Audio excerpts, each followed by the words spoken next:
Good afternoon. Good afternoon, ma'am. Good afternoon, ma'am. Good afternoon. Revision നോക്കിയിട്ട് വന്നോ?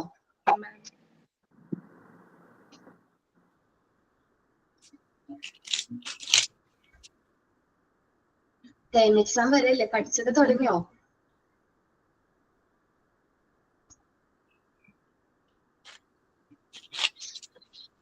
Time exam conduct ചെയ്യുന്നത് നിങ്ങൾക്കൊരു എക്സ്പീരിയൻസിന് വേണ്ടിയിട്ടാണ്. എങ്ങനെയാണ് മെയിൻ എക്സാമിന് പെർഫോം ചെയ്യേണ്ടത്, അതേപോലെ തന്നെ മെയിൻ എക്സാമിന്റെ സമയത്ത് നമ്മൾ എന്തെല്ലാം കാര്യങ്ങൾ ശ്രദ്ധിക്കണം, അതൊക്കെ നമുക്ക് മുൻകൂട്ടി അറിയാൻ വേണ്ടിയിട്ടാണ് നമ്മൾ എന്ത് കണ്ടക്ട് ചെയ്യുന്നത്. 60 ക്വസ്റ്റ്യൻസ് ആണ് ഉണ്ടാവുക. 60 കറക്റ്റ് ആയിട്ട് ആൻസർ ചെയ്യാം. നല്ല റേഞ്ച് ഉള്ള സ്ഥലത്ത് ചെല്ലാം. ടൈം എപ്പോഴാണ് എക്സാമിന്റെ? 12 തൊട്ട് 12:50 വരെ. അത്രയും സമയത്തിനുള്ളിൽ നിങ്ങൾ 60 ക്വസ്റ്റ്യൻസ് കംപ്ലീറ്റ് ചെയ്യണം കേട്ടോ. മെയിൻ ഗോൾ ഓഫ് എച്ച്ആറിന്റെ മെയിൻ ഗോൾ മോഡൽ എക്സാം അല്ലേ? Term exam.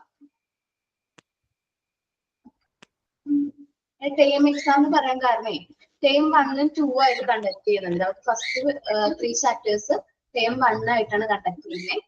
അടുത്ത ടേം 2 ആയിട്ട് ബാക്കി ബാലൻസ് ഉള്ള 3 ചാപ്റ്റേഴ്സ് കണ്ടക്ട് ചെയ്യും. ഓക്കെ മിസ്സേ, മോക്ക് ടെസ്റ്റ് അറ്റൻഡ് ചെയ്യുന്ന പോലെ തന്നെയാണോ? അതെ, മോക്ക് ടെസ്റ്റ് അറ്റൻഡ് ചെയ്യുന്ന പോലെ തന്നെയാണ്. പക്ഷെ മോക്ക് ടെസ്റ്റിൽ നിങ്ങൾ എത്ര ക്വസ്റ്റ്യൻസ് അറ്റൻഡ് ചെയ്യാറുണ്ട്? 5 ക്വസ്റ്റ്യൻസ്. 5 ക്വസ്റ്റ്യൻ. 5 ക്വസ്റ്റ്യൻ.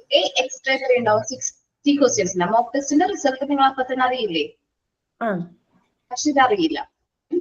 പിന്നെ ആദ്യമായിട്ടല്ലേ ഓൺലൈൻ എക്സാം എഴുതാൻ പോകുന്നത്? ഓക്കെ, നിങ്ങൾക്ക് വാട്സപ്പ് അല്ലെങ്കിൽ ക്ലാസ് റൂമിലേക്ക് ലിങ്ക് വരും. നമ്മുടെ ക്വസ്റ്റ്യൻ പേപ്പറിന് ലിങ്ക് വരും. അത് ഓപ്പൺ ചെയ്ത് നിങ്ങൾ എന്ത് ചെയ്യുക, എക്സാം സ്റ്റാർട്ട് ചെയ്യാം. അറ്റ് എ ടൈം നിങ്ങൾ എന്ത് ചെയ്യണം, ഫോണില് ഗൂഗിൾ ക്ലാസ് റൂമില് മീറ്റിംഗ് കണ്ടക്ട് ചെയ്യും. ആ സമയത്ത് നിങ്ങൾ അവിടെ നിന്ന് എക്സിറ്റ് ആവാൻ പാടില്ല. എന്ന് വെച്ചാല് നമ്മൾ മീറ്റിലായിരിക്കുന്ന സമയത്തായിരിക്കണം നമ്മൾ എക്സാം എഴുതാനായിട്ട്. ഓക്കെ, അപ്പൊ അറ്റ് എ ടൈം 2 കാര്യങ്ങൾ നമ്മൾ ചെയ്യണം. നല്ല റേഞ്ച് ഉള്ള സ്ഥലത്ത്, നല്ല വൈഫൈ കണക്ഷനോ അല്ലെങ്കിൽ നല്ല നെറ്റ്വർക്ക് ഉള്ള സ്ഥലത്ത് വേണം നമ്മൾ എക്സാം എഴുതാനായിട്ട് ഇരിക്കേണ്ടത്. പിന്നെ മാൽ പ്രാക്ടീസ് ഒന്നും ചെയ്യാൻ പാടില്ല. ഫോൺ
സോറി കേട്ടോ, ടെക്നിക്കൽ ഇഷ്യൂ ആയിരുന്നേ.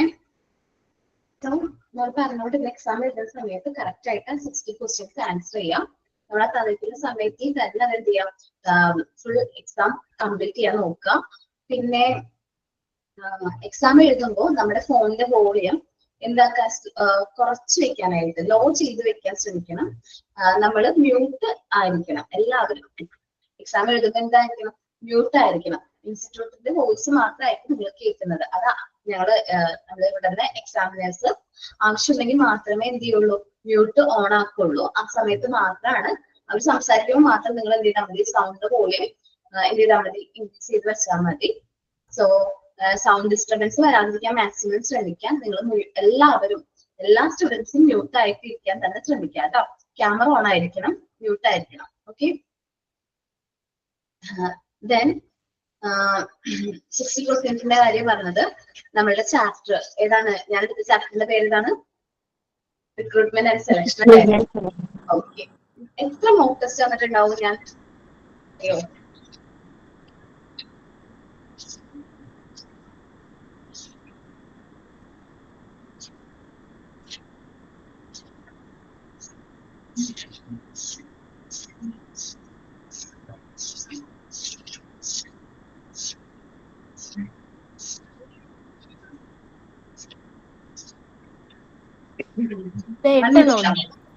കുറഞ്ഞത് 20 ഉണ്ടെന്ന്.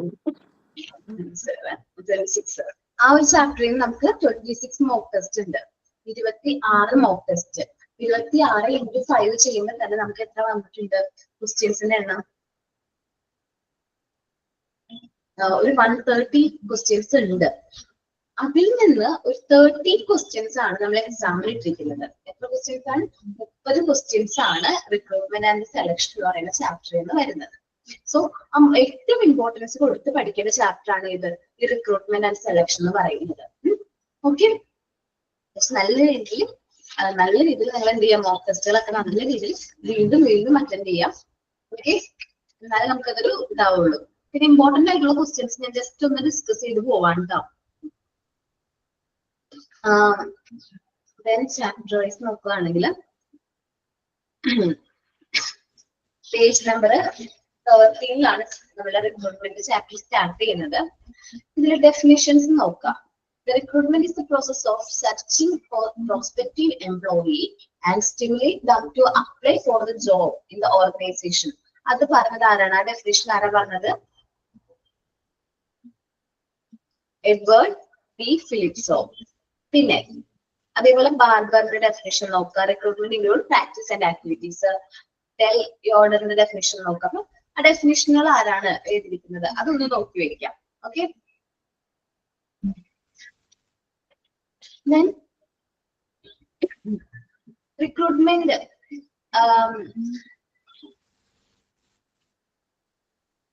നമ്മൾ റിക്രൂട്ട്മെന്റ് മെയിൻ എയിം എന്താണ്? നമ്മൾ ബിൽഡ് ചെയ്യാണ് എന്ത് ഗ്രൂപ്പ് ഓഫ് ക്വാളിഫൈഡ് കാൻഡിഡേറ്റ്സിനെ നമുക്ക് അവരൊരു എന്താ പറയുക ഒരു ബിൽഡ് ചെയ്തെടുക്കുന്നതിനാണ് റിക്രൂട്ട്മെന്റ് എന്ന് പറയുന്നത്. റിക്രൂട്ട്മെന്റ് ഒരു പോസിറ്റീവ് ഫംഗ്ഷൻ ആണ്, കണ്ടിന്യൂസ് പ്രോസസ് ആണ്, പെർവസീവ് ഫംഗ്ഷൻ ആണ്, ടു വേ പ്രോസസ് ആണ്, ലിങ്കിങ് ആക്ടിവിറ്റി ആണ്, കോംപ്ലക്സ് ജോബ് ആണ്. അപ്പൊ നേച്ചർ ഓഫ് റിക്രൂട്ട്മെന്റ് നന്നായിട്ട് നോക്കി വെക്കാം. ഇതെല്ലാമാണ് റിക്രൂട്ട്മെന്റിന്റെ നേച്ചർ എന്നുള്ളത്. എന്തൊക്കെയാണ്? Positive function, continuous, perspective, to way process, linking activity, complex function. ഇത് മിക്കവാറും which of the following not include which of the following include in recruitment process അങ്ങനെയായിരിക്കും ക്വസ്റ്റ്യൻസ് വരുന്നത്. മെയിൻ ഒബ്ജക്റ്റീവ് എന്താണ്? റിക്രൂട്ട്മെന്റ് മെയിൻ ഒബ്ജക്റ്റീവ് ആണ് hiring efficient employees. ഏറ്റവും നല്ല efficient ആയിട്ടുള്ള എംപ്ലോയീസിനെ higher ചെയ്യുക എന്നതാണ് എന്ത് പറയുന്നത്? റിക്രൂട്ട്മെന്റ് എന്ന് പറയുന്നത്. ഇനി നമ്മള് എന്താ പറയാ ജോബ്സ് മൂവ്മെന്റ്. ഈ ഫാക്ടേഴ്സ് അഫക്റ്റിംഗ് റിക്രൂട്ട്മെന്റ് നോക്കാം കേട്ടോ. ഫാക്ടേഴ്സ് അഫക്റ്റിംഗ് റിക്രൂട്ട്മെന്റിൽ എന്തൊക്കെയാ വരുന്നത്? ഇന്റേണൽ ആൻഡ് എക്സ്റ്റേണൽ ഫാക്ടേഴ്സ് ഉണ്ട്. ആ ഫാക്ടേഴ്സ് ഏതെല്ലാമാണ് എന്ന് നോക്കാം. അൺഎംപ്ലോയ്മെന്റ് റേറ്റ് എന്താണ്, ലേബർ മാർക്കറ്റ് എന്താണ്, അതൊക്കെ ഇൻഡിവിജ്വലി നോക്കാം. അൺഎംപ്ലോയ്മെന്റ് റേറ്റ് എന്ന് പറഞ്ഞാൽ ഒരു സ്ഥാപനത്തിനെ സംബന്ധിച്ച് lack of job in the company and surplus labours. എന്താണ് unemployment rate? Lack of jobs in the company and surplus labours. നമുക്ക് ജോബ് എന്താണ് ജോബുകളുടെ എണ്ണം കുറവാണ്, പക്ഷെ ഒരുപാട് ലേബേഴ്സ് ഉണ്ട്. ഒരു പോസിറ്റീവ് ഗുഡ് വില്ല് ഇമേജ് അല്ലെങ്കിൽ ഗുഡ് വില്ല് എങ്ങനെ ഹെൽപ്പ് ചെയ്യും? ഒരുപാട് എന്താണ് ക്വാളിഫൈഡ് ആയിട്ടുള്ള കാൻഡിഡേറ്റ്സ് നമ്മുടെ സ്ഥാപനത്തിലേക്ക് വരാനായിട്ട് ഗുഡ് വില്ല് എന്ത് ചെയ്യും? ഹെൽപ്പ് ചെയ്യും. Attracting and retaining employees. നമ്മുടെ സ്ഥാപനത്തിലേക്ക് എംപ്ലോയീസിനെ അട്രാക്ട് ചെയ്യാനും റീറ്റെയിൻ ചെയ്യാനും എന്ത് ഹെൽപ്പ് ചെയ്യും? ഗുഡ് വില്ല് ഹെൽപ്പ് ചെയ്യും. എങ്ങനെയാണ് കോമ്പറ്റീറ്റേഴ്സ് നമ്മളെ ഹെൽപ്പ് ചെയ്യുന്നത്? ഒബ്ജക്റ്റീവ്സിൽ വരുന്നത് recruitment function is also influenced by recruitment policies of the competitors. The competitors recruitment policies വരുന്ന ഒരു അതും കൂടി നമ്മളെ ഇൻഫ്ലുവൻസ് ചെയ്യുന്നുണ്ട്. നമ്മൾ റിക്രൂട്ട്മെന്റ് പ്രോസസ് കണ്ടക്ട് ചെയ്യുമ്പോൾ അത് എന്ത് ചെയ്യുന്നുണ്ട്? ഇൻഫ്ലുവൻസ് ചെയ്യുന്നുണ്ട്. റിക്രൂട്ട്മെന്റിലെ ഫസ്റ്റ് സ്റ്റെപ്സ് എന്താണ്? First steps in recruitment process recruitment planning ആണ്. ഫസ്റ്റ് സ്റ്റെപ്സ് റിക്രൂട്ട്മെന്റ് പ്ലാനിംഗ് ആണ്.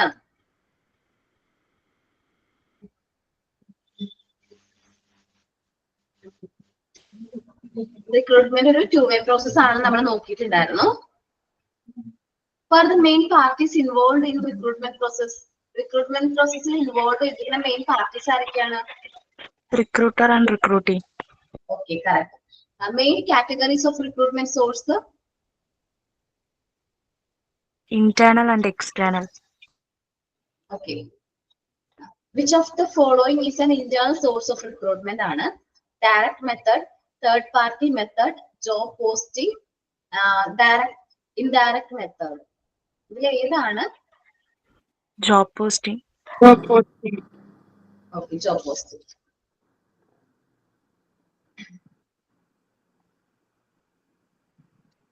Who are the casual laborers? Casual laborers ആരാണ്?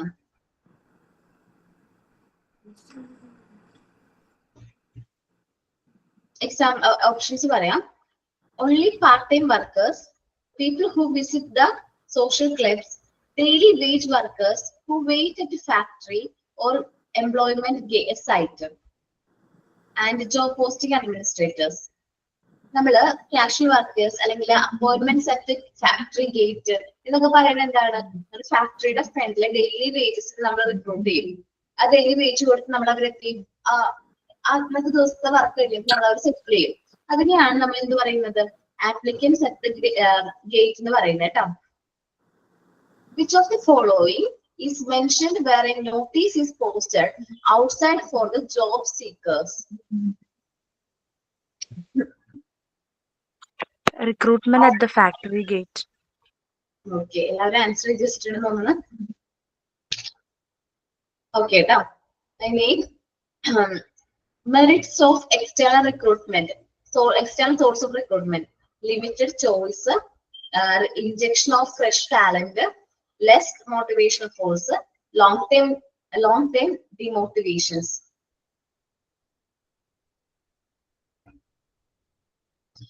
എന്ന് വെച്ചാല് external talents അല്ല sorry merits of external source of recruitment. External source of recruitment merits ഏതാണെന്നാണ് ചോദിക്കുന്നത്. Limited choice ആണോ?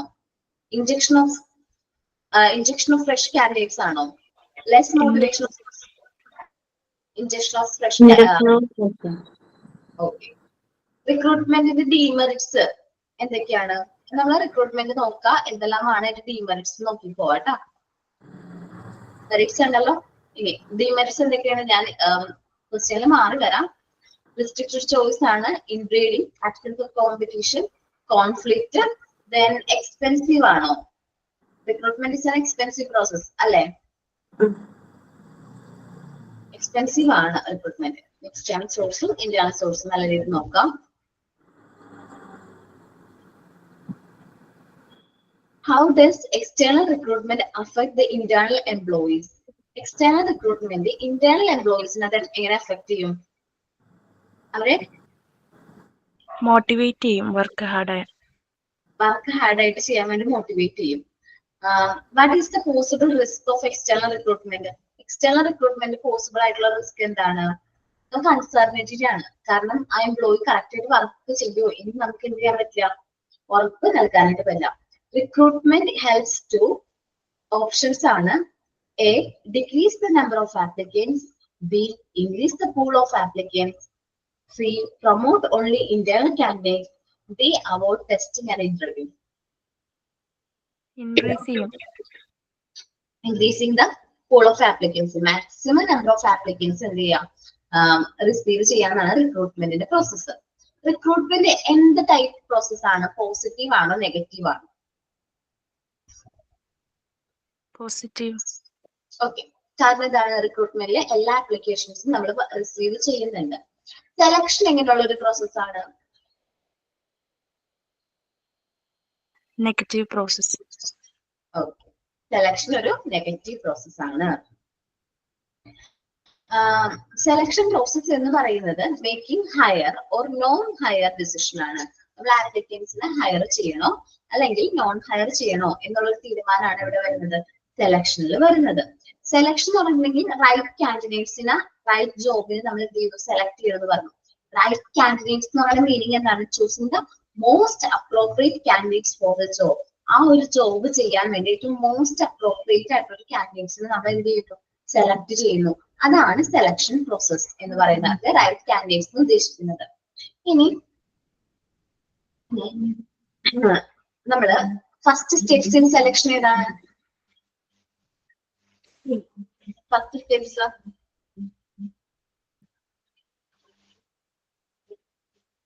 മറന്നുപോയോ? Screening of applicants. Screening of applicants ആണ്. The main purpose of preliminary interview. Preliminary interviewന്റെ മെയിൻ പർപ്പസ് എന്താണ്? Unqualified ആയിട്ടുള്ള ആൾക്കാരെ എലിമിനേറ്റ് ചെയ്യും. അതുപോലെ തന്നെ ക്വാളിഫൈഡ് ആയിട്ടുള്ള ആൾക്കാരെ നമ്മൾ എന്ത് ചെയ്യുന്നു? അടുത്ത പ്രോസസ്സിലേക്ക് അടക്കി വിടുന്നു. ഓക്കെ. സാധാരണ പ്രിലിമിനറി ഇന്റർവ്യൂ ഏത് മെത്തേഡ് വഴിയാണ് കണ്ടക്ട് ചെയ്യാറ്? ഫേസ് ടു ഫേസ് അല്ലെങ്കിൽ phone video interviews. Okay. Which act is referred as providing legal protection of the applicant's personal information?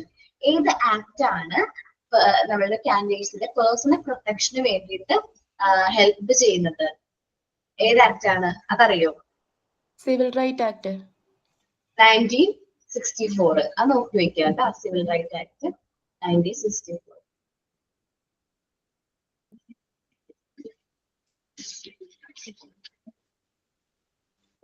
Which steps involve evaluating the candidate's stamina, patience, and under pressure? Medical examination. Which steps involve? Okay. Then,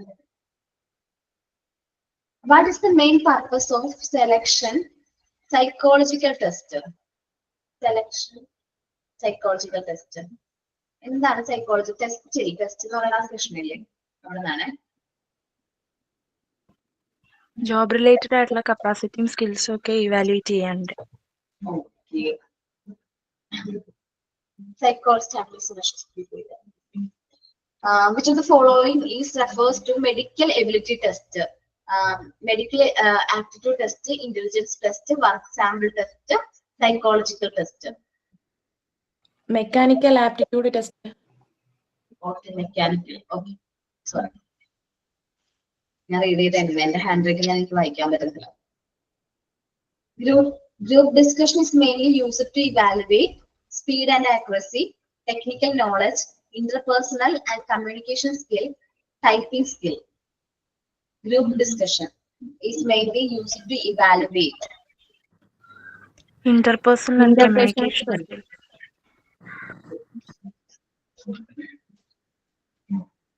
പിന്നെ ടെസ്റ്റുകളുടെ ചാപ്റ്ററിൽ നിന്ന് കുറച്ച് കൂടുതൽ questions വന്നിട്ടുണ്ടെന്ന് അറിയാലോ. അത് നന്നായിട്ട് നോക്കാം കേട്ടോ. ടെസ്റ്റുകളുടെ ചാപ്റ്ററിൽ നിന്ന് നന്നായിട്ട് ക്വസ്റ്റ്യൻസ് വന്നിട്ടുണ്ട്. അല്ല, ആ ഒരു പോർഷനിൽ നിന്ന് കുറച്ച് കൂടുതൽ ക്വസ്റ്റ്യൻസ് വന്നിട്ടുണ്ട്. അത് നല്ല രീതിയിൽ നോക്കാം കേട്ടോ.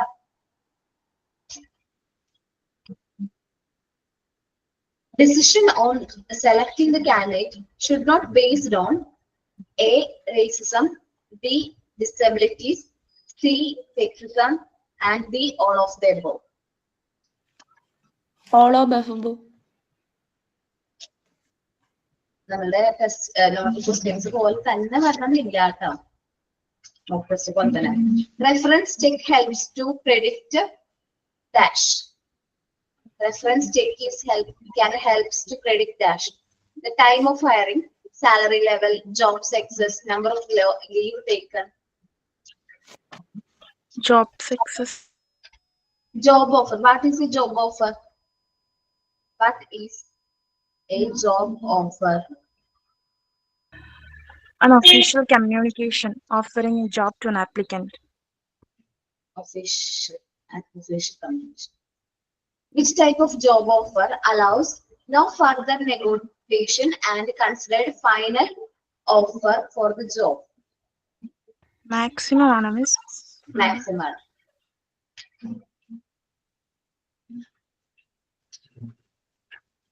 Orientation is also called induction. Okay. Recruitment is also conducted after the selection, after the training, before the selection process, during the performance appraisal. Before the selection process. The main objectives of recruitment is dash. Fire unfit employees, attract maximum number of potential applicants, select the best candidates, offer service contract.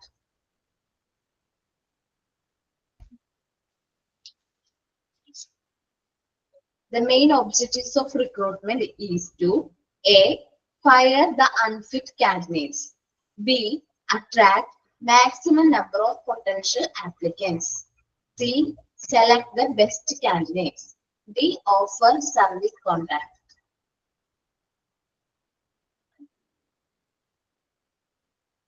പഠിച്ചിട്ടില്ല കണ്ടില്ലേ?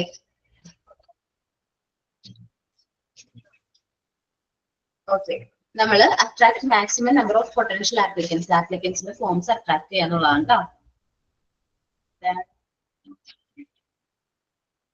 The process of orientation involves how many stages? The process of orientation involves how many stages? Okay, which are they? General, departmental, and specific jobs. Okay, അത് order ആണ് ട്ടോ. ആദ്യം നമ്മൾ general orientation കൊടുക്കുന്നു, then departmental orientation കൊടുക്കുന്നു. അത് കഴിഞ്ഞതിന് ശേഷമാണ് നമ്മൾ എന്ത് ആ സ്പെസിഫിക് ജോബ് ഓറിയന്റേഷൻ കൊടുക്കുന്നത്. ഒരു ഓർഡർ അങ്ങനെ തന്നെ പഠിച്ചു വെക്കുക കേട്ടോ.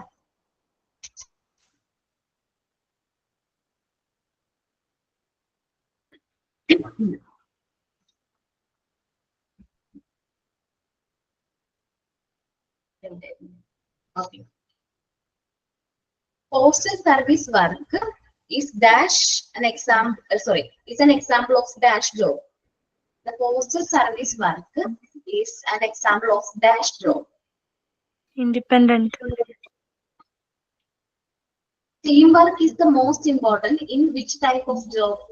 Teamwork is most important. Pooled jobs.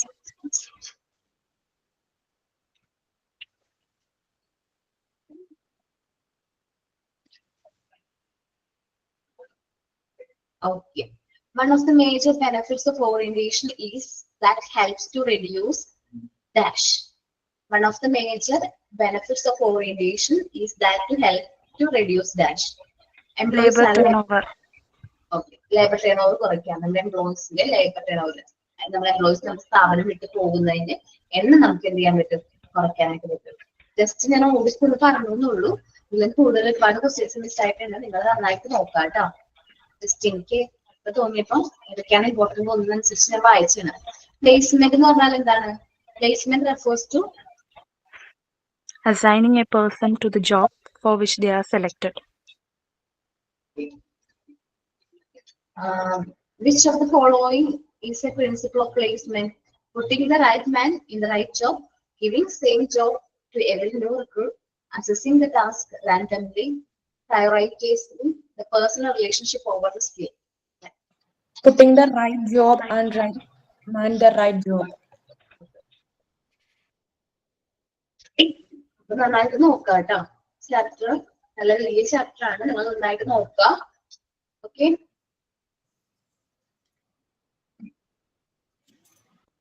നമ്മൾ ലാസ്റ്റ് ക്ലാസ്സിൽ എവിടെ വരെ എടുത്തു എന്ന് ഓർമ്മയുണ്ടോ?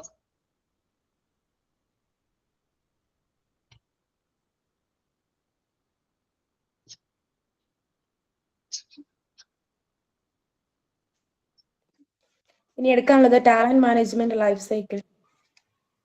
ഓക്കെ, പേജ് നമ്പർ 82 ആണ് talent management life cycle. Talent management life cycle എന്ന് പറയുന്ന ഒരു കണ്ടിന്യൂസ് പ്രോസസ് ആണ്. With human capital is a comprehensive holistic way to ensure that both employee and employer gain the maximum benefit from their mutual association. എന്തിനാണ് talent management life cycle continuous process ആയിട്ട് നമ്മൾ എന്ത് ചെയ്യുന്നത്? കാരണം എന്താണെന്ന് വെച്ചിട്ടുണ്ടെങ്കിൽ നമ്മുടെ ഓർഗനൈസേഷനിൽ എംപ്ലോയിയും എംപ്ലോയർക്കും മാക്സിമം ബെനിഫിറ്റ്സ് അക്യൂർ ചെയ്യാൻ വേണ്ടിയിട്ടാണ്. മ്യൂച്വൽ അസോസിയേഷനോട് കൂടി പ്രവർത്തിച്ചാൽ മാത്രമാണ് ഇവർക്ക് രണ്ടുപേർക്ക് എന്താണ് മാക്സിമം ഗെയിൻ എന്ത് ചെയ്യാൻ പറ്റുള്ളൂ? അറ്റൈൻ ചെയ്യാനായിട്ട് പറ്റുള്ളൂ. ജീവനക്കാരുടെയും തൊഴിലുടമയുടെയും പരസ്പര സഹകരണത്തിൽ നിന്ന് പരമാവധി പ്രയോജനം കൊണ്ട് നമ്മൾ എന്ത് ചെയ്യണം? നമ്മുടെ എയിം അല്ലെങ്കിൽ നമ്മുടെ ലക്ഷ്യങ്ങൾ എന്ത് ചെയ്യണം? നേടിയെടുക്കണം. ഇതാണ് എന്ത് ടാലന്റ് മാനേജ്മെന്റ് ലൈഫ് സൈക്കിൾ എന്ന് പറയുന്നത് കേട്ടോ. Okay, talent management life cycle നമുക്ക് 7 പ്ലാൻസ് 7 ആയിട്ട് നമുക്ക് ഡിവൈഡ് ചെയ്യാം. ഫസ്റ്റ് സ്റ്റേജ് പറയുന്നത് ഓർഗനൈസേഷണൽ പ്ലാൻ ആണ്. Then recruiting plan, development plan, next retention plan and assessment plan, the outplacement plan, feedback loop. ഇത്രയും പ്ലാനിലൂടെയാണ് ടാലന്റ് മാനേജ്മെന്റ് ലൈഫ് സൈക്കിൾ എന്ത് ചെയ്യുന്നത്, പാസ് ചെയ്യുന്നത്.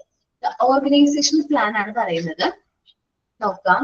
Define the categories of the people you are going to need in the future to meet and or exceed your business plan. നമുക്ക് ഫ്യൂച്ചറിൽ നമ്മുടെ ഓർഗനൈസേഷനിലെ എന്താണ് നീഡ്സ് മീറ്റ് ചെയ്യാൻ വേണ്ടിയിട്ട് നമുക്ക് ഏത് കാറ്റഗറീസിലുള്ള ഏത് ടൈപ്സ് ഓഫ് പീപ്പിൾസിനെയാണ് വേണ്ടത്, ഏത് ക്വാളിഫിക്കേഷൻ ഉള്ള വ്യക്തികളെയാണ് വേണ്ടത് നമ്മൾ തീരുമാനിക്കാം. എന്നിട്ട് അവർക്ക് എന്തൊക്കെ സ്പെസിഫിക് സ്കില്ല് വേണം, അവർക്ക് സ്കിൽ ടൈപ്പ്, ഓരോ ജോബിനും ഏത് ക്വാളിഫിക്കേഷൻ ഉള്ള വ്യക്തികളെയാണ് വേണ്ടത് എന്ന് ഡിഫൈൻ ചെയ്യാം. Define the specific skill and skill level recruit for each position. അപ്പൊ സ്പെസിഫിക് സ്കിൽസും സ്കിൽ ലെവലും ഓരോ പൊസിഷനും വേണ്ട, അല്ലെങ്കിൽ ഓരോ പൊസിഷനും വേണ്ട സ്കിൽ ലെവൽസ് എന്താണ് എന്നുള്ളതൊക്കെ എന്ത് ചെയ്യാം, ഡിഫൈൻ ചെയ്യാം. Define the job goals and standard for each position type. നമ്മുടെ ജോബ് ഗോളുകൾ കണ്ടെത്താം. അതേപോലെ സ്റ്റാൻഡേർഡ് ഫിക്സ് ചെയ്യാം. ഇന്നൊരു ജോബിന് ഇന്നതായിരുന്നു സ്റ്റാൻഡേർഡ്, ഇത്രയും ഗുഡ്സ് പ്രൊഡ്യൂസ് ചെയ്യണം, ആ സ്റ്റാൻഡേർഡ് നമ്മൾ എന്ത് ചെയ്യാം, ഫിക്സ് ചെയ്യാം. Determines the average cost, salary and benefits for each position type. ഓരോ ജോബിനും നമ്മൾ കൊടുക്കുന്ന ആവറേജ് കോസ്റ്റ് എത്രയാണ്, സാലറി, ബെനിഫിറ്റ്സ് അത് എത്രയാണെന്നുള്ളത് നമ്മൾ ഫസ്റ്റിലേ തന്നെ നമ്മൾ എന്ത് ചെയ്യണം, സെറ്റ് ചെയ്ത് വെക്കണം. Quantifying how long individual remain in each job type. ഈ ഓരോ ജോബ് ടൈപ്പിലും എത്ര കാലം ഓരോ എംപ്ലോയീസും എന്ത് ചെയ്തിട്ടുണ്ട്, നിലനിന്നിട്ടുണ്ട് എന്നുള്ളത്. ഓരോ ജോലിയുടെ തരത്തിലും വ്യക്തികൾ എത്ര കാലം തുടരുന്നു എന്ന് കണക്കാക്കുക. എത്ര ടൈമാണ് ഒരു ജോബിൽ ഒരാൾ പെർമനന്റ് ആയിട്ട് വർക്ക് ചെയ്യുന്നത് എന്ന് നമ്മൾ നോക്കാം. നെക്സ്റ്റ് ആണ് റിക്രൂട്ട്മെന്റ് പ്ലാൻ. ഓർഗനൈസേഷൻ പ്ലാനിൽ നമ്മൾ ഏത് കാറ്റഗറീസ് ഓഫ് പീപ്പിൾസിന് വേണം, ഏതൊക്കെ സ്കില്ല് വേണം, അവർക്ക് എന്തെല്ലാം സ്റ്റാൻഡേർഡ്സ് ആണ്, അവർക്ക് സാലറി ബെനിഫിറ്റ്സ് ഒക്കെ എന്താണ് നമ്മൾ പ്രൊവൈഡ് ചെയ്യാൻ ഉദ്ദേശിച്ചത് തീരുമാനിച്ചു. ഇതിന്റെ ബേസിൽ നമ്മൾ എന്ത് ചെയ്യും, റിക്രൂട്ട്മെന്റ് പ്രോസസ്സ് കണ്ടക്ട് ചെയ്യും. ഇവിടെയാണ് റിക്രൂട്ട്മെന്റ് പ്ലാൻ വരുന്നത്. Based on the organisation plan. Organisation പ്ലാനിന്റെ ബേസിസിൽ the recruitment plan determine when to begin the recruitment process for the job type in the business plan. അപ്പൊ നമ്മൾ എപ്പോൾ സ്റ്റാർട്ട് ചെയ്യണം, നമ്മളിപ്പോ ഒരു പ്രൊഡക്റ്റ് ഇൻട്രൊഡ്യൂസ് ചെയ്യാൻ പോകുന്നതിന് മുമ്പേ ആ ഒരു പ്രൊഡക്റ്റിനെ റിലേറ്റ് ചെയ്യുന്ന എല്ലാ എംപ്ലോയീസും നമ്മൾ റിക്രൂട്ട് ചെയ്യണം. അല്ലെങ്കിൽ ബ്രാഞ്ച് സ്റ്റാർട്ട് ചെയ്യുന്നതിന് മുമ്പേ നമ്മൾ ഒരു എംപ്ലോയിനെ റിക്രൂട്ട് ചെയ്ത് അദ്ദേഹത്തിന് വേണ്ടി ട്രെയിനിങ് കാര്യങ്ങളൊക്കെ പ്രൊവൈഡ് ചെയ്തിട്ട് വേണം ആ ബ്രാഞ്ചിന്റെ ഹെഡ് ആണെങ്കിൽ അദ്ദേഹത്തിന് അപ്പോയിന്റ് ചെയ്യാൻ. സോ നമ്മള് ഓർഗനൈസേഷൻ പ്ലാൻ തയ്യാറാക്കി കഴിഞ്ഞാൽ നെക്സ്റ്റ് സ്റ്റെപ്പ് എന്താണ്, റിക്രൂട്ട്മെന്റ് പ്ലാൻ എപ്പോൾ സ്റ്റാർട്ട് ചെയ്യണം എന്നുള്ളതാണ്. Identify the source where you have been most successful in finding each categories of employees. അതിൽ നിന്ന് നമ്മുടെ സോഴ്സ് എന്ത് ചെയ്യുക, മോസ്റ്റ് സക്സസ്ഫുൾ ആയിട്ടുള്ള സോഴ്സ് ഫൈൻഡ് ചെയ്യുക. ഏത് ഇന്റേണൽ ആണോ എക്സ്റ്റേണൽ സോഴ്സ് ഓഫ് റിക്രൂട്ട്മെന്റ് ആണോ ഏറ്റവും നല്ലത് എന്നുള്ളത് ഫൈൻഡ് ചെയ്യാം.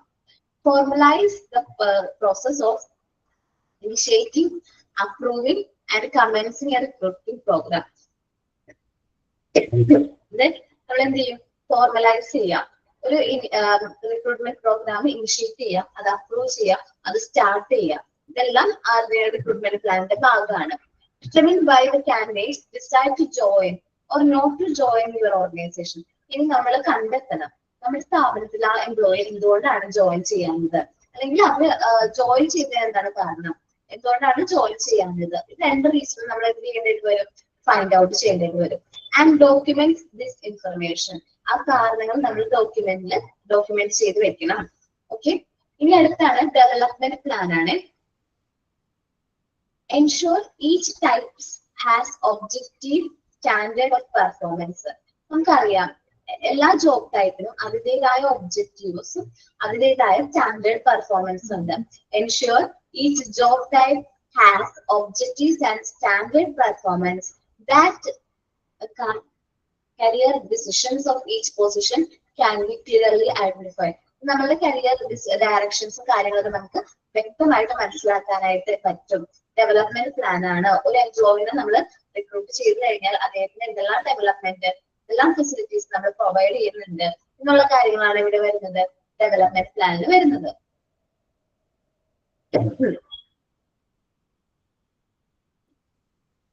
Ensure each employee has an individual development plan. അതേപോലെ തന്നെ ഓരോ എംപ്ലോയീസിനും അവരുടേതായി ഇൻഡിവിജ്വൽ ഡെവലപ്മെന്റ് പ്ലാൻ ഉണ്ടാവും, പേഴ്സണൽ ഡെവലപ്മെന്റ് പ്ലാൻ ഉണ്ടാവും. And the managers and supervisors hold direct personal accountable for achieving each objective in their plans. നമ്മളുടെ each and every objectives achieve ചെയ്യാൻ വേണ്ടിയിട്ട് നമ്മൾ എന്ത് ചെയ്യുക, അവരെ കാര്യങ്ങളൊക്കെ പറയാ, ട്രെയിനൊക്കെ ചെയ്യുക, ട്രെയിനിങ് കാര്യങ്ങളൊക്കെ പ്രൊവൈഡ് ചെയ്യാം. Ensure every employee has a formal career plan. എല്ലാ എംപ്ലോയീസിനും ഒരു ഫോർമൽ കരിയർ പ്ലാൻ ഉണ്ട് എന്നുള്ള കാര്യം എൻഷുർ ചെയ്യാം. നമ്മൾ റിക്രൂട്ട് ചെയ്യുന്നു, നമ്മൾ ഒരു പോസ്റ്റ് വർക്ക് ചെയ്യുന്നത്, പ്രൊമോഷൻസ് എഴുതുന്നത്, ഇതെല്ലാം നമ്മുടെ കരിയർ പ്ലാനിന്റെ ഭാഗമാണ്. അത് മനസ്സിലാക്കാം.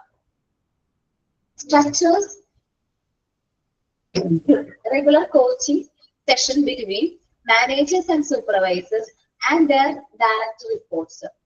നമ്മൾ എന്ത് ചെയ്യുക, റെഗുലർ കോച്ചിങ് സെഷൻസ് ഡെവലപ്മെന്റ് പ്ലാനിന്റെ ഭാഗമായിട്ട് നമ്മുടെ എംപ്ലോയീസിന് അതേപോലെ തന്നെ സൂപ്പർവൈസേഴ്സിന് മാനേജേഴ്സിന് എല്ലാവർക്കും റെഗുലർ ആയിട്ട് ഒരു കോച്ചിങ് സെഷൻ കണ്ടക്ട് ചെയ്യാം. Reward the managers and supervisor for achieving developmental success with the direct report. അങ്ങനെ അതിലൂടെ ഡെവലപ്മെന്റ് സക്സസ് അച്ചീവ് ചെയ്യുന്ന മാനേജേഴ്സിനും സൂപ്പർവൈസേഴ്സിനും നമ്മൾ എന്ത് കൊടുക്കാം, റിവാർഡ് എൻഷുർ ചെയ്യാൻ റിവാർഡ് കൊടുക്കുക. ഇനി റീടെൻഷൻ പ്ലാൻ ആണ്. നമ്മൾ അവരെ എന്ത് ചെയ്തു, ആദ്യം ഓർഗനൈസേഷൻ പ്ലാനിൽ ഏതൊക്കെ ക്വാളിഫൈഡ് ആയിട്ടുള്ള എംപ്ലോയീസ് വേണം എന്ന് തീരുമാനിച്ചു, അവരെ റിക്രൂട്ട് ചെയ്തു, അവർക്ക് വേണ്ട ഡെവലപ്മെന്റ് പ്രോസസ് ഒക്കെ കൊടുത്തു.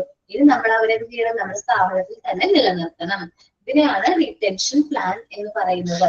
റീറ്റെയിൻ ചെയ്യുക, നമ്മുടെ വാല്യുബിൾ ആയിട്ടുള്ള എംപ്ലോയീസിനെ നമ്മളുടെ സ്ഥാപനത്തിൽ തന്നെ എന്ത് ചെയ്യുക, റീറ്റെയിൻ ചെയ്യുക.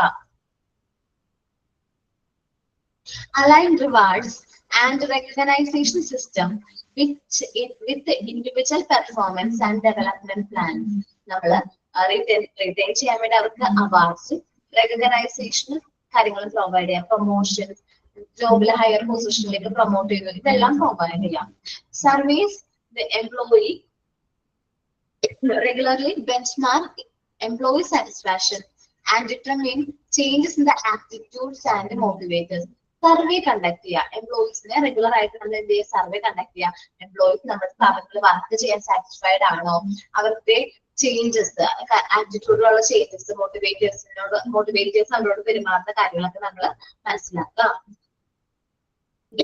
ഇനി എംപ്ലോയീസിനോട് മോട്ടിവേറ്റേഴ്സ് നല്ല രീതിയിലല്ല പെരുമാറുന്നതെങ്കിൽ അവർക്കെതിരെയുള്ള ആക്ഷൻസ് എടുക്കാം. Ensure the action on survey result. ഒരു സർവേ കണ്ടക്ട് ചെയ്തതിന്റെ റിസൾട്ടിന്റെ പ്രകാരം അവർക്കെതിരെ ആക്ഷൻസ് എടുക്കാം. Rate and reward the managers. നമ്മൾ റേറ്റ്സ്, റിവാർഡ്സ് കാര്യങ്ങളൊക്കെ മാനേജേഴ്സിനും സൂപ്പർവൈസേഴ്സിനും പ്രൊവൈഡ് ചെയ്യാം. Successfully retaining qualified successful employees. നമ്മളുടെ സ്ഥാപനത്തിലെ ക്വാളിഫൈഡ് ആയിട്ടുള്ള സക്സസ്ഫുൾ ആയിട്ടുള്ള എംപ്ലോയീസിനെ നമ്മുടെ സ്ഥാപനത്തിൽ തന്നെ നിലനിർത്തിയതിന് അവർക്ക് റിവാർഡ്സും കാര്യങ്ങളും കൊടുക്കാം. As well as for achieving traditional business metrics of the position. അതുവഴി നമ്മുടെ ട്രഡീഷണൽ ബിസിനസ് മെട്രിക് പൊസിഷൻ, ആ പ്രോഫിറ്റബിൾ പൊസിഷൻ എന്ത് ചെയ്യുക, അച്ചീവ് ചെയ്യാം. Ensure all key positions in the organization have a formal, active succession plan in place. അപ്പോൾ എല്ലാ organisation പൊസിഷനും ഒരു formal and active plan ഉണ്ട് എന്നുള്ള കാര്യം നമ്മൾ ഉറപ്പുവരുത്തുക. നമ്മൾ പറഞ്ഞത് എന്തായിരുന്നു, ടാലന്റ് മാനേജ്മെന്റ് ലൈഫ് സൈക്കിളിനെ കുറിച്ചിട്ടാണ്. ടാലന്റ് മാനേജ്മെന്റ് ലൈഫ് സൈക്കിൾ ആദ്യം പറയുന്നത് ഓർഗനൈസേഷണൽ പ്ലാൻസ് ആണ്. ഓർഗനൈസേഷണൽ ഫ്യൂച്ചർ റിക്വയർമെന്റ്സ് മെറ്റ് ചെയ്യാൻ വേണ്ടിയിട്ട് ഏതൊക്കെ ടൈപ്സ് ഓഫ് കാറ്റഗറീസ് പീപ്പിൾസ് വേണം, അവർക്ക് എന്തെല്ലാം ക്വാളിഫിക്കേഷൻ വേണം, സ്പെസിഫിക് സ്കിൽസ് ലെവല്, ഇതെല്ലാം കാര്യങ്ങൾ മനസ്സിലാക്കാം. ദെൻ അവർ ജോബിന്റെ ലക്ഷ്യം എന്താണ്, അവർക്ക് വേണ്ട സ്റ്റാൻഡേർഡ്സ് ഫിക്സ് ചെയ്യാം. അതേപോലെ തന്നെ അവർക്ക് വരുന്ന expense, salary, other benefits, expense ഒക്കെ എന്തായിരിക്കും വരിക, അത് കാര്യങ്ങളൊക്കെ ഒന്ന് ഫിക്സ് ചെയ്യാം. Long individuals quantifying how the long, നമ്മുടെ സ്ഥാപനത്തില് എത്ര നാള് ഒരു എംപ്ലോയി ആ ഒരു പോസ്റ്റില് നിലനിന്നു എന്നുള്ളത് നമ്മൾ കണ്ടെത്താം. ദെൻ റിക്രൂട്ട്മെന്റ് പ്ലാൻ ആണ്. ഓർഗനൈസേഷൻ പ്ലാനിന്റെ ബേസിലാണ് നമ്മൾ റിക്രൂട്ട്മെന്റ് പ്ലാൻ കണ്ടക്ട് ചെയ്യുന്നത്. ഏത് സോഴ്സ് ആണ് റിക്രൂട്ട്മെന്റ് ഏറ്റവും ആപ്റ്റ് ആയിട്ടുള്ളതെന്നാണ് ഫസ്റ്റ് നോക്കുന്നത്. പിന്നെ പറയുന്നത് നമ്മൾ റിക്രൂട്ട്മെന്റ് പ്രോഗ്രാം ഇനിഷ്യേറ്റ് ചെയ്യുക, അപ്രൂവ് ചെയ്യുക, സ്റ്റാർട്ട് ചെയ്യുക. പിന്നെ എന്തുകൊണ്ടാണ് നമ്മുടെ സ്ഥാപനത്തിൽ ആ എംപ്ലോയി ജോയിൻ ചെയ്യാനുള്ള കാരണം, ഇനി ജോയിൻ ചെയ്യാത്തവരാണെങ്കിൽ അതിനും എന്താ കാരണം എന്ന് ഐഡന്റിഫൈ ചെയ്യുക, അത് ഡോക്യുമെന്റ് ചെയ്ത് വെക്കുക. ഇനി ഡെവലപ്മെന്റ് പ്രോഗ്രാംസ് കാര്യങ്ങൾ കൊടുക്കുക. കാരണം നമ്മുടെ എംപ്ലോയീസിന് അവരുടെ ഒബ്ജക്റ്റീവ്സ് അല്ലെങ്കിൽ സ്റ്റാൻഡേർഡ്സ് അച്ചീവ് ചെയ്യണമെന്നുണ്ടെങ്കിൽ നമ്മൾ വേണ്ട രീതിയിൽ എന്ത് പ്രൊവൈഡ് ചെയ്യണം, ഡെവലപ്മെന്റ് കാര്യങ്ങൾ പ്രൊവൈഡ് ചെയ്യണം. ഡെവലപ്മെന്റ് റിലേറ്റഡ് ആയിട്ടുള്ള ഡയറക്ഷൻസും കാര്യങ്ങളും പ്രൊവൈഡ് ചെയ്യണം. Ensure each employee has A individual development plan. നമ്മളൊരു കാര്യം മനസ്സിലാക്കണം, എല്ലാ ഇൻഡിവിജ്വൽ എംപ്ലോയീസിനും അവരുടേതായ ഇൻഡിവിജ്വൽ ഡെവലപ്മെന്റ് പ്ലാൻ ഉണ്ട്. നിങ്ങളുടെ ഫോർമൽ കരിയർ പ്ലാൻ എന്താണെന്നുള്ളത് അവരോട് കമ്മ്യൂണിക്കേറ്റ് ചെയ്യുക. അവർക്ക് വേണ്ട റെഗുലർ കോച്ചിങ് കാര്യങ്ങളും മാനേജേഴ്സും സൂപ്പർവൈസേഴ്സും കൊടുക്കുക.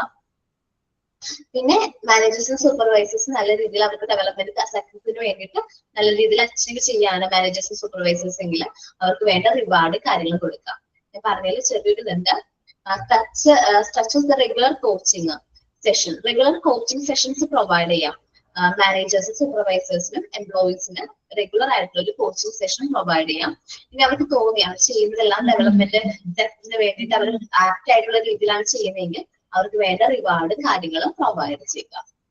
ദെൻ റീടെൻഷൻ പ്ലാൻ ആണ് വളരെ ഇമ്പോർട്ടന്റ് ആയിട്ടുള്ള ഒരു കാര്യമാണ്. നമ്മുടെ എംപ്ലോയീസിന് നമ്മുടെ ട്രെയിനിങ്ങും കാര്യങ്ങളൊക്കെ പ്രൊവൈഡ് ചെയ്ത് നല്ല കേപ്പബിൾ ആയിട്ടുള്ള എംപ്ലോയീസിന് നമ്മൾ എന്ത് ചെയ്തിട്ടുണ്ട്, സ്ഥാപനത്തിൽ അപ്പോയിന്റ് ചെയ്തു. അവരെ നമ്മൾ നിലനിർത്തുക എന്നുള്ളതാണ് റീടെൻഷൻ പ്ലാനിൽ വരുന്നത്. അവരെ റീറ്റെയിൻ ചെയ്യാൻ വേണ്ടിയിട്ട് റിവാർഡ്സും റെക്കഗ്നൈസേഷനും കാര്യങ്ങളൊക്കെ പ്രൊവൈഡ് ചെയ്യാം. ദെൻ അവരില് നമ്മളെ എംപ്ലോയീസിന്റെ ഇടയിൽ തന്നെ ഒരു സർവേ കണ്ടക്ട് ചെയ്യാം. അവർ ഫേസ് ചെയ്യുന്ന എംപ്ലോയീസ് സാറ്റിസ്ഫാക്ഷൻ മെഷർ ചെയ്യാം. അതേപോലെ എംപ്ലോയീസിന്റെ ആറ്റിറ്റ്യൂഡ് മോട്ടിവേറ്റേഴ്സിനോടും അതേപോലെ തന്നെ നമ്മുടെ കമ്പനിയോടും ഉള്ള ആറ്റിറ്റ്യൂഡ് എങ്ങനെയാണ്. നമ്മൾ സർവേ ചെയ്താൽ മാത്രം പോരാ, നമ്മൾ സർവേയുടെ റിസൾട്ട് അല്ലെങ്കിൽ ആക്ഷൻ എന്തെങ്കിലും എടുക്കേണ്ടത് ഇമ്മീഡിയറ്റ് ആയിട്ട് എടുക്കേണ്ട ആക്ഷൻസ് ഉണ്ടെങ്കിൽ അതും എടുക്കാം. ദെൻ റിവാർഡ്സ്, മാനേജേഴ്സിനും സൂപ്പർവൈസേഴ്സിനും റിവാർഡ്സ് കൊടുക്കുക. നമ്മുടെ എംപ്ലോയീസ് ആരും എന്താണ് ക്വാളിഫൈഡ് ആയിട്ടുള്ള സക്സസ്ഫുൾ ആയിട്ടുള്ള എംപ്ലോയീസിനെ എല്ലാവരെയും നമ്മുടെ സ്ഥാപനത്തിൽ തന്നെ റീറ്റെയിൻ ചെയ്തതിന് അവർക്ക് വേണ്ട റിവാർഡ് കൊടുക്കാം. എല്ലാവർക്കും ഒരു ഫോർമൽ ആക്റ്റീവ് സക്സഷൻ പ്ലാൻ നമ്മൾ പ്രൊവൈഡ് ചെയ്യണം. ഓരോ പൊസിഷനും എന്തെല്ലാമാണ് അവരുടെ formal plans, active succession plans എന്തൊക്കെയാണെന്നുള്ളത് അവരോട് ഇൻഫോം ചെയ്യാം. ആ 4 പോയിന്റ്സ് ഒന്ന് എല്ലാവരും വായിച്ചു വെക്കുകയും എംപ്ലോയീസ് ലൈഫ് സൈക്കിളിൽ വരുന്ന 4 പോയിന്റ്സ്.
റീഡിങ് നോക്കിയോ?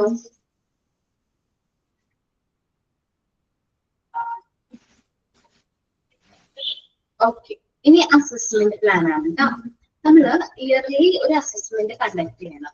എംപ്ലോയീസ് എല്ലാവരും കറക്റ്റ് ആയിട്ടാണോ കാര്യങ്ങൾ ചെയ്യുന്നത്, നമ്മള് പ്ലാൻ ചെയ്തനുസരിച്ചിട്ടാണോ അവർ വർക്ക് ചെയ്യുന്നതെന്ന് ഇയർലിയിലും ഒരു പ്രാവശ്യം നമ്മൾ എന്ത് ചെയ്യണം, അസസ് ചെയ്യണം.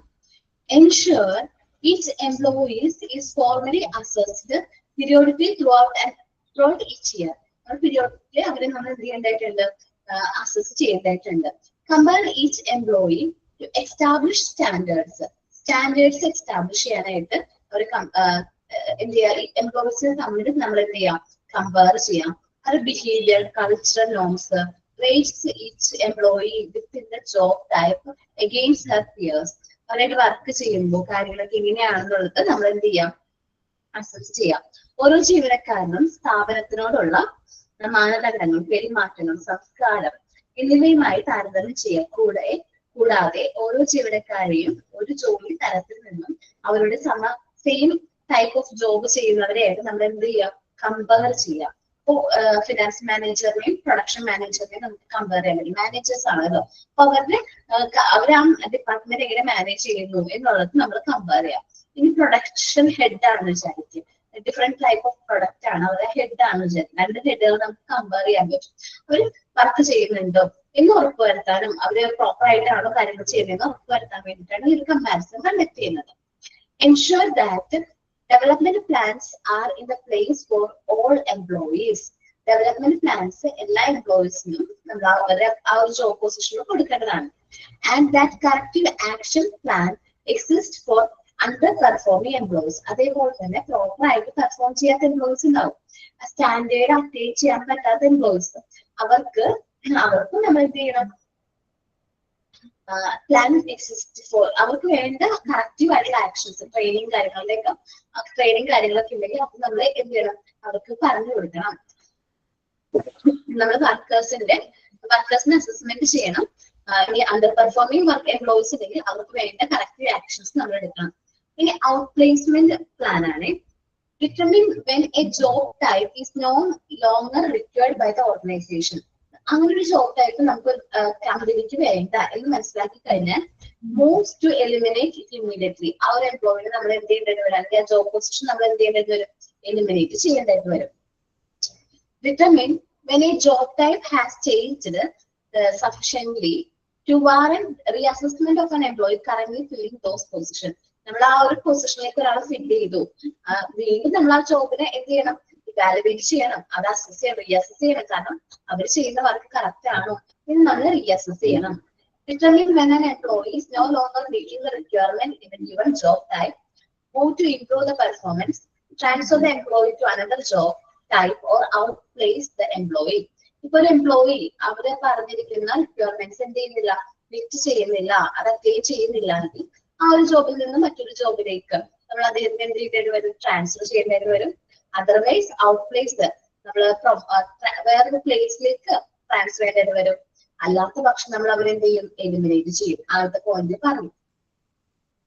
Determine why the people are leaving the organization on their own and take steps to improve negative solution.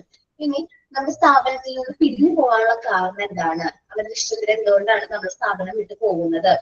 അതേപോലെ നെസസറി സ്റ്റെപ്സ്, ഇങ്ങനത്തെ സിറ്റുവേഷൻ വരാണെങ്കിൽ നമുക്ക് നഷ്ടമാണ്, വീണ്ടും റിക്രൂട്ട്മെന്റ് സെലക്ഷൻ കണ്ടക്ട് ചെയ്യേണ്ടി വരും. സോ ആ നെഗറ്റീവിന് വേണ്ട സൊല്യൂഷൻ കണ്ടെത്തുക. നെക്സ്റ്റ് ആണ് ദ ഫീഡ്ബാക്ക് ലൂപ്പ് കേട്ടോ. The feedback loop. Designing a feedback system that has an input point throughout the employee's life cycle and capture relevant data, establish trends, and provide managers and supervisors with the accessible data. നമ്മൾ feedback system conduct ചെയ്യുന്നത് നല്ലതാണ്. നമ്മളിവിടെ work ചെയ്യുമ്പോൾ എംപ്ലോയീസിനെ നല്ല രീതിയിൽ അവരുടെ ഫീഡ്ബാക്കും കാര്യങ്ങളൊക്കെ അക്യൂർ ചെയ്യുന്നത് നല്ലതായിരിക്കും. ആ കൃത്യസമയത്ത് കറക്റ്റ് ആയിട്ട് അവർക്ക് വേണ്ട എന്താണ് അഡ്വൈസും കാര്യങ്ങളും പ്രൊവൈഡ് ചെയ്യുന്നതാണ്. The most common reason for employees leave. എന്തുകൊണ്ടാണ് നമ്മുടെ എംപ്ലോയി കോമൺ ആയിട്ട് ഏതെങ്കിലും സ്ഥാപനത്തിൽ വിട്ടു പോകാനുള്ള കോമൺ ആയിട്ടുള്ള കാരണം എന്താണ് എന്ന് മനസ്സിലാക്കാൻ പറ്റും feedback ഗ്രൂപ്പിലൂടെ. Build a database to identify and track the trend. നമ്മുടെ സ്ഥാപനത്തിൽ നിന്ന് ലേബർ ടേൺ ഓവർ കൂടുതലാണോ അല്ലെങ്കിൽ കുറവാണോ എന്ന് ഐഡന്റിഫൈ ചെയ്യാനായിട്ട് ഈ ഫീഡ്ബാക്ക് ലൂപ്പ് നമ്മളെ ഹെൽപ്പ് ചെയ്യും. Provide individual manager supervisor with a detailed feedback on employee who leave their area of responsibility. നമുക്ക് ഇൻഡിവിജ്വൽ മാനേജേഴ്സിനും സൂപ്പർവൈസേഴ്സിനും ഏത് ഏരിയയിൽ നിന്നാണ് ആ ഒരു എംപ്ലോയി ലീവ് ചെയ്തത്, ഡീറ്റെയിൽ ഫീഡ്ബാക്ക് എന്തുകൊണ്ടാണ്, റീസൺ എന്താണ്, എന്താണ് അവരുടെ എന്താണ് നമ്മുടെ സ്ഥാപനത്തിൽ ആ ജോബ് വിടാനുള്ള മെയിൻ ആയിട്ടുള്ള കാരണം, എക്സിറ്റ് ഇന്റർവ്യൂ ഒക്കെ കണ്ടക്ട് ചെയ്ത് അവരെന്ത് ചെയ്യും, അക്യൂർ ചെയ്ത് റെക്കോർഡ് ചെയ്തിട്ടുണ്ടാവും. ഫീഡ്ബാക്ക് ലൂപ്പ് എന്ന് പറഞ്ഞിട്ടുണ്ടെങ്കിൽ നമ്മുടെ സ്ഥാപനത്തിൽ നിന്ന് ആ ഒരു എംപ്ലോയി എന്ത് ചെയ്യാണ്, പിരിഞ്ഞു പോവാണ് അല്ലെങ്കിൽ എക്സിറ്റ് ചെയ്ത് പോവാണെങ്കിൽ അതിന്റെ കാരണം എന്താണെന്ന് നമ്മൾ ഐഡന്റിഫൈ ചെയ്യാം. ഇനി കോമൺ ആയിട്ട് ഒരുപാട് എംപ്ലോയീസ് പോവാണെങ്കിൽ കോമൺ റീസൺ എന്താണെന്ന് നമ്മൾ ഐഡന്റിഫൈ ചെയ്യും. അതിന് വേണ്ടി ഇമ്മീഡിയറ്റ് സ്റ്റെപ്പ് എടുക്കണം. അല്ലാത്ത പക്ഷം നമ്മുടെ സ്ഥാപനത്തിന്റെ എംപ്ലോയീസ് ഒരുപാട് പേര് എന്ത് ചെയ്തു ലീവ് ചെയ്ത് പോകാനുള്ള ചാൻസ് കൂടുതലാണ്. The talent management life cycle looks at entire human resource life cycle. Talent management life cycle എന്ന് പറഞ്ഞാൽ നമ്മുടെ entire human resource life cycle from the business planning phase to recruitment, employment events through individual development cycle to the last day of the employment of the employee and beyond. Talent management life cycle എന്ന് പറയുന്നത് business plan ചെയ്യുന്ന stage മുതൽ വരുന്നുണ്ട്. റിക്രൂട്ട്മെന്റിന്റെ സമയത്ത്, employment ഇവന്റ്സുകളുടെ ടൈമില്, promotion, transfer, training, development അങ്ങനത്തെ ഇവന്റ്സിന്റെ സമയത്ത് ഇതൊരു ഇൻഡിവിജ്വൽ ഡെവലപ്മെന്റ് സൈക്കിൾ ആണ്. ഇത് എത്ര നാൾ വരെ ലാസ്റ്റ് ചെയ്യും? Last day of the employment of the employee. ആ എംപ്ലോയിയുടെ ലാസ്റ്റ് ഡേ വരെ അത് എന്ത് ചെയ്യും, നിലനിൽക്കുകയും. ടാലന്റ് മാനേജ്മെന്റ് ലൈഫ് സൈക്കിൾ എന്ന് പറയുന്നത് എംപ്ലോയി നമ്മുടെ സ്ഥാപനത്തിൽ നിന്ന് എന്താണോ പിരിഞ്ഞു പോകുന്നത് അന്ന് വരെ നമുക്ക് ആ ഒരു എഫക്റ്റ് ഉണ്ട്. ഇതാണ് ടാലന്റ് മാനേജ്മെന്റ് ലൈഫ് സൈക്കിൾ എന്ന് പറയുന്നത് കേട്ടോ. അപ്പോ നമ്മളീ പഠിച്ചത് ടാലന്റ് മാനേജ്മെന്റ് ലൈഫ് സൈക്കിളില് സ്റ്റെപ്സ് ആണ് പറഞ്ഞത്. ആദ്യം പറഞ്ഞത് ഓരോ പ്ലാനുകളാണ് പറഞ്ഞത്. ഓർഗനൈസേഷൻ പ്ലാൻ പറഞ്ഞു, റിക്രൂട്ട്മെന്റ് പ്ലാൻ പറഞ്ഞു, അത് കഴിഞ്ഞിട്ട് assessment plan, development plan, then assessment plan, retention plan, outplacement plan and feedback loop. ഇതെല്ലാം ഒരുമിച്ച് കണ്ടിന്യൂസ് ആയിട്ട് നടന്നുകൊണ്ടേയിരിക്കുകയാണ്. ഈ ഒരു പ്രോസസ്സിനെയാണ് ടാലന്റ് മാനേജ്മെന്റ് ലൈഫ് സൈക്കിൾ എന്ന് പറയുന്നത്. ഒന്ന് വായിച്ചു നോക്കിയേ, ബാലൻസ് ഉള്ളൊരു അസസ്മെന്റ് പ്ലാൻ മുതൽ വായിച്ചേ.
അപ്പോ എല്ലാവരും നല്ല രീതിയിൽ എക്സാം ഒക്കെ എഴുതാട്ടോ. Okay, best wishes. എഡിഷൻ ഒന്നും അടിക്കേണ്ട, സിമ്പിൾ ആയിട്ടുള്ള ക്വസ്റ്റ്യൻസ് ആയിരിക്കുള്ളൂ. നല്ല രീതിയിൽ ക്വസ്റ്റ്യൻസ് വായിച്ചു നോക്കിയിട്ട് ആൻസർ ചെയ്യാം കേട്ടോ. നമ്മള് മോക്ക് ടെസ്റ്റിൽ വന്നിട്ടുള്ള ക്വസ്റ്റ്യൻസ് പോലെ തന്നെ ആയിരിക്കും ക്വസ്റ്റ്യൻസ്. ചിലപ്പോൾ ആ സ്ട്രക്ചറിലൊക്കെ ചെറിയ മാറ്റങ്ങൾ ഉണ്ടാവാനുള്ള ചാൻസ് ഉണ്ട് കേട്ടോ. ആ ചോദിക്കുന്ന രീതിയിൽ കുറച്ചും കൂടി മാറ്റങ്ങൾ വരാനുള്ള ചാൻസ് ഉണ്ട്. മനസ്സിലാവുന്ന രീതിയിൽ തന്നെ ആയിരിക്കും. നന്നായിട്ട് അറ്റൻഡ് ചെയ്യാം. എന്നിട്ട് അഭിപ്രായം അടുത്ത തേഴ്സ്ഡേ പറഞ്ഞാൽ മതി. തേഴ്സ്ഡേ ആണല്ലോ, ട്യൂസ്ഡേ പറഞ്ഞാൽ മതി കേട്ടോ. Thank you. Thank you, Miss. Thank you, Miss.